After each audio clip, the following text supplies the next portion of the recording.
Students, today we have a lesson from algebra statistic. Topic का नाम है histogram. Okay, आप सोच रहे होंगे कि सर ने टेक्स्ट बुक एक एग्जाम्पल क्यों खोल रखा है. एक्चुअली मुझे लगता है कि मैं टेबल टॉप पे ड्रॉ करके आपको बताऊं, इससे ज़्यादा बेटर मैं आपको कॉन्सेप्ट पहले एक एग्जाम्पल से पहुंचा सकता हूं, क्योंकि इसमें रेडीमेड आपको इसमें सिर्फ एक स्ट्रक्चर बनाना है हिस्टोग्राम. तो मैं थोड़ा दिखाना चाहता हूँ कि बनता कैसे. मैं थोड़ा सा बीच में ड्रॉ भी करूँगा इससे, तो एक थोड़ा अलग मेथड से मैं आपको इसको ले रहा हूँ. आप इसको देखिएगा, अगर क्लियर है तो प्लीज़ मुझे आप कमेंट्स में लिख दीजिएगा कि सर ओके है, अदरवाइज़ बता दीजिएगा. तो मैं एक सेपरेट लेक्चर और अपलोड कर दूँगा, रिकॉर्ड कर लूँगा. वो फ्रॉम द एक्सरसाइज होगा, जिसमें कुछ भी नहीं होगा, मैं ही सारा ड्रॉ कर दूँगा ग्राफ पेपर पे. ओके, तो क्वेश्चन है हमारा page number 152, text book SSC class 10th. The table below shows the net assets value NAV per unit of the mutual fund of some companies. Draw the histogram. आपको histogram बनाना है. Okay, histogram का basic पहले सुन लीजिए. Histogram एक ऐसा structure होता है जिसके अंदर जो बार है आपके, दैट इज बार ग्राफ, ये सब आपस में कॉन्टिन्यूस होने चाहिए. मतलब ये बार इस बार से अटैच्ड है, ये बार इस बार से अटैच है, ये सब आपस में अटैच होनी चाहिए, कॉन्टिन्यूस होनी चाहिए. अगर आपका क्वेश्चन कॉन्टिन्यूस क्लास में नहीं है तो आप जानते हैं मैंने आपको मीडियन में मोड में जो सम लिया था, वो जानबूझ के वो वाला सम लिया था जिसमें कॉन्टिन्यूस क्लास नहीं थी, और हमने उसको कॉन्टिन्यूस क्लास बनाया था. एग्ज़ाम में हिस्टोग्राम के क्वेश्चन में भी आपको ये गिवन होगा और ये गिवन होगा.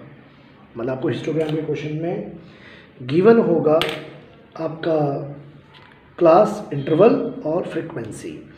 आपका ये क्लास को ध्यान से देखिए, ये 8 to 9 है, फिर 9 to 11 नहीं है, 10 to 11 है.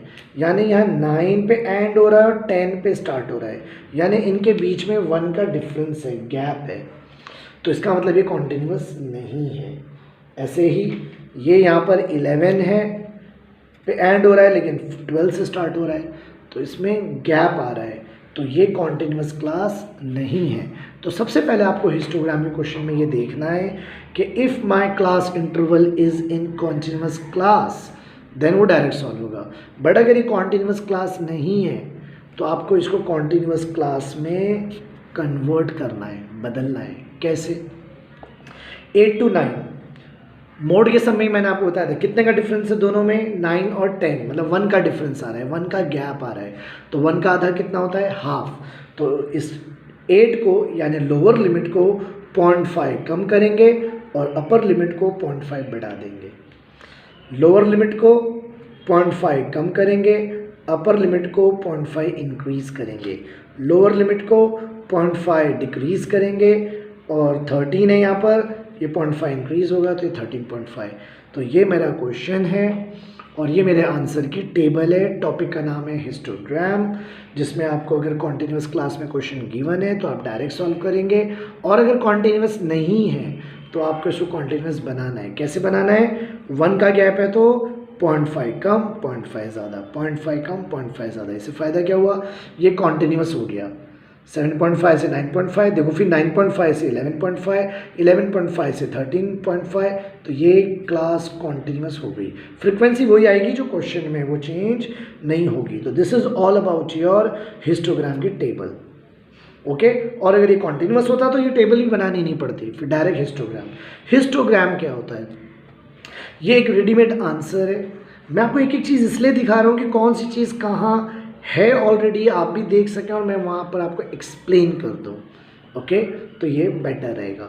This is my X axis, this is my Y axis.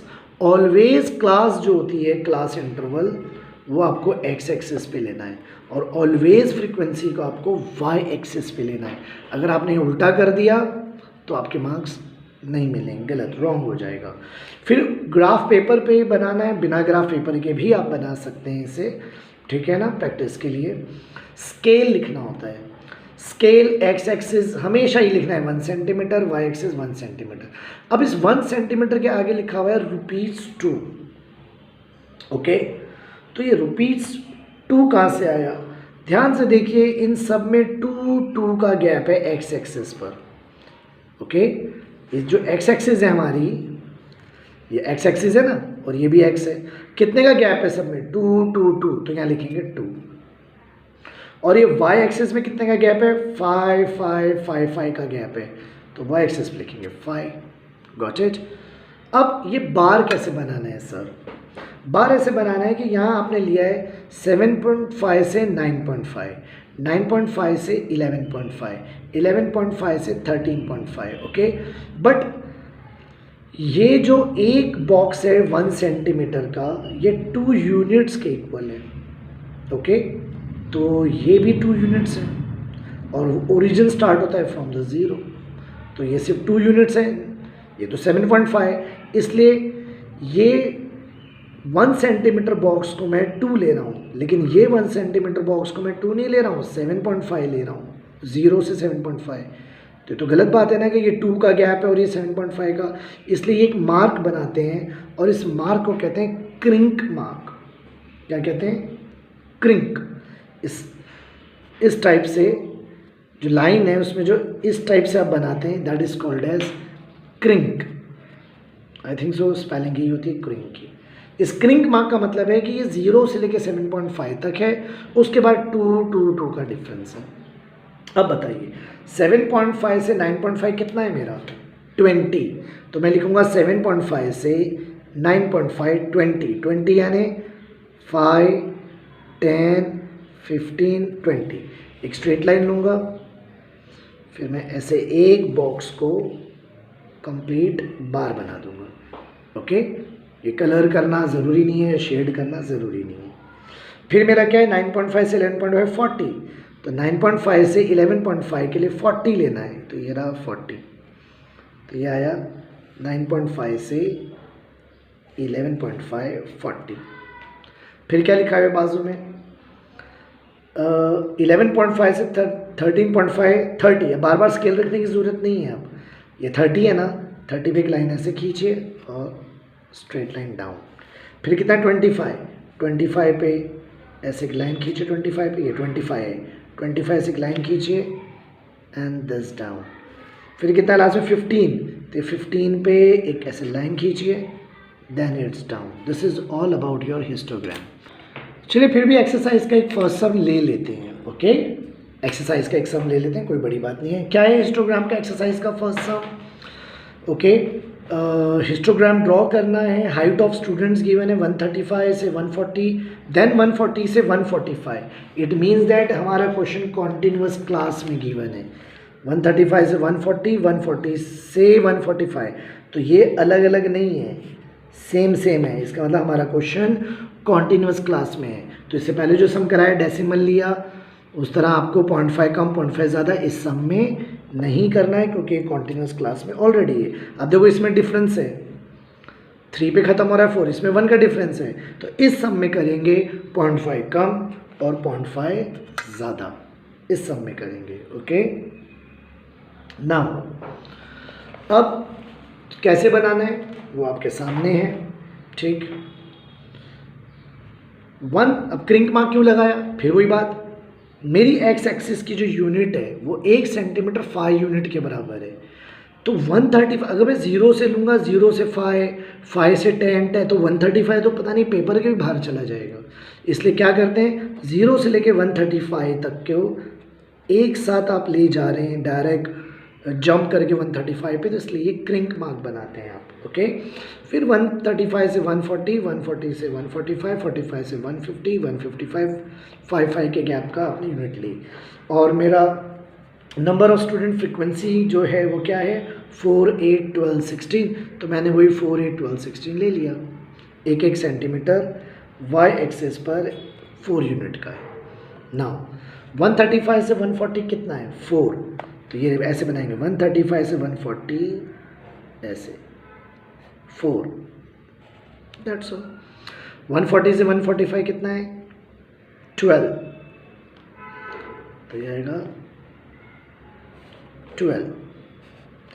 फिर कितना है मेरा? 45 से 150 16, गॉट इट? 16 और फिर क्या है मेरा 8, तो ये रहा 8। तो ऐसी ग्राफ पे लाइंस होती हैं 8। This is my histogram. Okay, अब इसी क्वेश्चन में मैं आपको फ्रीक्वेंसी पॉलीगॉन बता रहा हूँ। फ्रीक्वेंसी पॉलीगन या polygon, frequency polygon next exercise है जिसका मैं एग्जाम्पल से एक बना हुआ स्ट्रक्चर बताऊंगा, लेकिन यहाँ पर भी बता रहा हूँ। फ्रीक्वेंसी पॉलीगॉन एग्जाम में अगर आपको आ जाए तो कभी कभी ऐसा होता है हिस्टोग्राम बनाओ, ये भी बनाओ, या कभी भी हिस्टोग्राम नहीं पूछता है, डायरेक्ट ये पूछता है। फ्रीक्वेंसी पॉलीगॉन बनाने के लिए आपको पहले हिस्टोग्राम ही बनाना पड़ेगा और फिर हिस्टोग्राम के आप ये दोनों के जो जस्ट बीच में जो वहाँ एक पॉइंट बना देंगे, इन दोनों के जस्ट बीच में, in between these two, just in between, इस तरह से आप ले लेंगे। नाउ व्हाट, जॉइन इट, इसको ऐसे जॉइन कर देंगे। ओके, अब ये 155 है तो नेक्स्ट क्या होता 160 ना, और ये 135 है तो ये क्या होता 130, मतलब वो तो क्रिंक है, तो इसको हाफ पाथ पे यहाँ रोक देंगे और इसको भी ले जाकर हाफ पाथ पे यहाँ रोक देंगे। तो ये जो आपको ग्राफ नज़र आ रहा है, ओके, ये जो लाइन आपको नज़र आ रही है, this line is called as frequency polygon. आप कहेंगे सर एग्जाम में तो फ्रीक्वेंसी पॉलीगॉन पूछा था, फिर हिस्टोग्राम बनाया, तो हिस्टोग्राम का पॉइंट ले लीजिए, वरना मैं आपको डायरेक्ट मेथड थर्ड सम में भी बताने वाला हूँ नेक्स्ट फॉरन ही। अदरवाइज आप क्या करें, इस तरह से हिस्टोग्राम के साथ बना दीजिए और इसको इरेज कर दीजिए, आपका हिस्टोग्राम को के थ्रू फ्रीक्वेंसी पॉलीगॉन ही बनेगा। वरना मैं फॉरन आपको बताता हूँ कि फ्रीक्वेंसी पॉलीगॉन डायरेक्ट कैसे बनता है। ओके, फ्रीक्वेंसी पॉलीगॉन डायरेक्ट ऐसे बनता है। ये पेज नंबर 156 है टेक्स्ट बुक का, इस पे आपको क्लास ऑफ फ्रीक्वेंसी गिवन है। इस बार क्लास आपका कॉन्टिन्यूअस ऑलरेडी है, तो आपको कॉन्टिन्यूअस बनाना नहीं है। करना क्या है, क्लास को क्वेश्चन से देख के लिख देना है, क्लास को क्वेश्चन से देख के लिख देना है, फ्रीक्वेंसी को क्वेश्चन से देखते लिख देना है, क्लास मार्क निकालना है जिस तरह से क्लास मार्क आपने मीन में निकाला था। सो इस क्वेश्चन में मुझे क्लास गिवन है। ओके, क्लास मार्क वैसे ही निकालना है जो मेथड मैंने आपको मीन निकालते हुए बताया था। क्या बताया था क्लास मार्क, याद है आपको कि इन दोनों के बीच में कौन है, 18 और 19 के बीच में कौन नंबर होता है 18.5, 19-20 के बीच में कौन होता है 19.5, 20-21 के बीच में कौन होता है एग्जैक्टली 20.5। तो आपको सारे क्लास मार्क निकालने हैं और फ्रीक्वेंसी गिवन है। इसी क्लास मार्क और फ्रीक्वेंसी को इसने अलजेब्रा का आपने किया था ना graph, first chapter second exercise, इस तरह से x y x y x y x y x y x y करके लिख दिया है। क्लियर हुई बात। तो आपको एक क्लास गिवन होगा, फ्रीक्वेंसी गिवन होगा, क्लास मार्क आपको मीन की तरह निकालना है, बिटवीन नंबर चाहे डेसिमल में आए, और ये आपका x y x y x y coordinates हैं। अब आपको जिस तरह से आप ग्राफ बनाते हैं एक्स वाई कोऑर्डिनेट का ग्राफ बना देना है। ओके, याद है क्या होता है, ये आपका है एक्स एक्सिस, ये आपका है वाई एक्सिस, ये आपका क्लास मार्क है, ये आपका फ्रीक्वेंसी है, ये आपके स्केल हैं। देखिए वही लिखा है एक्स एक्सिस, इस बार 2 सेंटीमीटर 1 kg है, मतलब इसने इस बार 2 सेंटीमीटर, मतलब 2 बॉक्सेस को लिया है, 2 सेंटीमीटर, एक बॉक्स 1 सेंटीमीटर होता है, तो ये 2 बॉक्स 2 सेंटीमीटर है। ओके, और वाई एक्सिस पे इसने एक एक बॉक्स ही लिया है, ठीक है ना, जैसा ना, तो वाई एक्सिस पर इसने एक एक ही बॉक्स लिया है, दैट्स वाई, देखिए ये एक ही बॉक्स लिया है, that's why it is 1 centimetre is equals to 4 childrens को लिया है। क्लियर हुई बात। तो this is all about your frequency polygon. बनेगा कैसे, बनेगा ऐसे, आप टेबल को ध्यान से देखना। ओके, 17.5 18.5 पे 4 है, मैं जूम हटा देता हूँ तो बेटर रहेगा। ओके, अब सही है जी। 18.5 पे 4, तो क्या किया 18.5 पे 4, 19.5 पे 13, 19.5 पे 13, 20.5 पे 15, 21.5 पे 19, 22.5 पे, ऐसे जैसे ग्राफ में लेते थे कोऑर्डिनेट्स, प्लॉट करते थे ग्राफ, सेम मेथड। और 23.5 पे ओनली 6। अभी सब बन गए ना। अब इसको क्या करते हैं, ये थर्ड 23.5 है तो अगला कितना होगा 24.5। तो यहाँ पर आप जानबूझ के इसको पीछे एक्सटेंड करके यहाँ पर अटैच कर देंगे। और यहाँ पर 18.5 था तो इससे पहले कौन होगा 17.5, इसको भी जानबूझ के खींच के अटैच कर देंगे सेंटर एक्सेस पर। जैसे आपने सारे डॉट्स बना दिए, अब आप लाइन बनाएंगे ऐसे, वह कनेक्ट। ओके, इस तरह से आप लाइन बनाएंगे। This is your frequency polygon.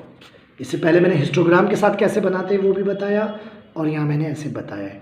तो इस दो एक्सरसाइज में हिस्टोग्राम, फ्रीक्वेंसी पॉलीगॉन दो टॉपिक हैं, जिसको आज मैंने एक ही क्वेश्चन सॉल्व करके आपको दिया हिस्टोग्राम का। वो एक ही मेथड है, चाहे मैं एग्जाम्पल करूँ या वो करूँ, एक करूँ या चार करूँ। और दो एग्जाम्पल्स के थ्रू मैंने एक पॉइंट आपको दिखाया है, बताया है। इसके थ्रू आप भी प्रैक्टिस करें और डाउट्स को मुझसे क्लियर करवा दें। अगर कोई प्रॉब्लम है तो नीचे कमेंट करके आप मुझे वीडियो में बोल दीजिए। तो मैंने जैसे हिस्टोग्राम का एक्सरसाइज का क्वेश्चन ले लिया है, ऐसे मैं फ्रीक्वेंसी पॉलीगॉन भी ले लूँगा। ओके, तो this is all about your algebra 6.4 and 6.5. Okay, thank you.